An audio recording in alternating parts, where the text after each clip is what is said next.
कर्मों के फल सुख दुख भोगता है और मर जाता है। अनादिकाल से चल रहा है। लेकिन 83,99,999 योनि है, ये तो केवल भोग योनि है। इन योनियों में तो केवल अपने प्रारब्ध का भोग भोगता है। और ये जो मनुष्य योनि है, ये भोग योनि भी है और ये कर्म योनि भी है। पहले जो कर्म किए उनको तो भोग लो और आगे के लिए इसमें पुरुषार्थ कर लो। पुरुषार्थ करने का केवल मनुष्य को अधिकार है और किसी योनि में है ही नहीं। तो पुरुषार्थ क्या है? 4 प्रकार के पुरुषार्थ हैं: धर्म, अर्थ, काम और मोक्ष। और ये चारों को सब महापुरुष कर रहे हैं। धर्म करते हैं कि भाई अब या अगले जन्म में मेरे को सुख मिलेगा, तो धर्म करते हैं। अर्थ पैसा कमाते हैं कि पैसा से मैं सुखी हो जाऊंगा। काम शादी करते हैं कि स्त्री से सुख मिलेगा, बच्चों से सुख मिलेगा। और चौथा है मोक्ष।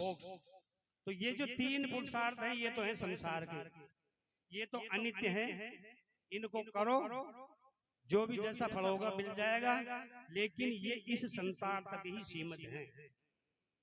अब इसमें अगर अच्छे करेंगे तो और बुरे करेंगे तो कर्म हमारे लारे जाएंगे। लेकिन ये पुरुषार्थ यहाँ तक के हैं।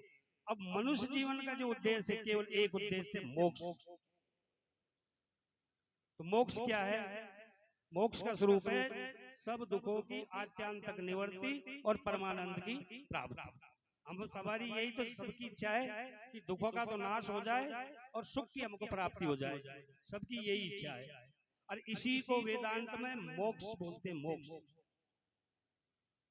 तो ऐसे तो ये जो जीव है ये नित्य मुक्त है, इसके कोई बंधन है ही नहीं।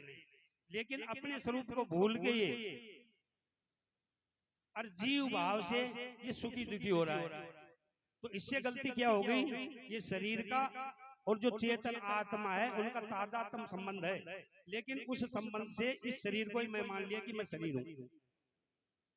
अभी थोड़ी देर पहले महाराज कह रहे थे कि ये एक तो सुख चाहता है जीव, एक मरना नहीं चाहता है। तो ये चाहता क्यों है? ऐसा इसका स्वरूप है। ये सदा रहने वाला है, इसका जन्म मरण नहीं होता है। वेदांत में कहा है जन्म मरण मोह में नहीं सुख दुख को लेस, किंतु अजन कूटस्थ में भ्रांति नाश ये वेश। केवल भ्रांति से हो रहा है, नहीं मेरा जन्म मरण नहीं होता है। तो एक तो ये मरना नहीं चाहता है क्योंकि सदा रहने वाला है, इसलिए शरीर बूढ़ा होता है, ये घबराता है। शरीर मरेगा, ये सोचता है कि मैं मरूंगा। एक तो ये बीमारी, ये अज्ञानी तो है।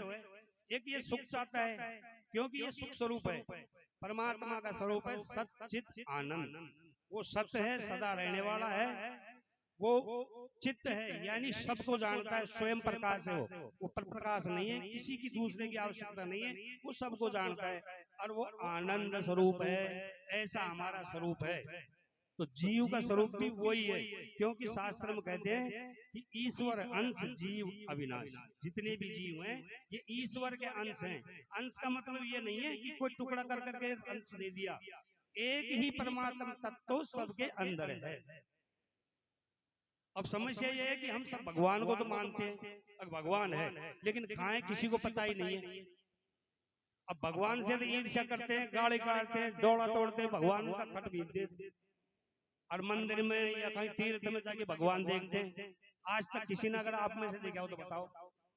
जिस दिन भगवान देखोगे जिस दिन यही मिलेगा। अब ये सब भगवान एक तत्व सबके अंदर है, लेकिन वो एक ही तत्व ये नाना रूप में हमको भास रहा है। ये द्वैत जो भास रहा है ये केवल अज्ञान के कारण भास रहा है। मैं तो एक ही हूँ, सबके अंदर हूँ, लेकिन अज्ञान के कारण ये सब द्वैत भास रहा है। तो ये सत्संग का एक ही प्रयोजन है कि ये जो द्वैत भास रहा है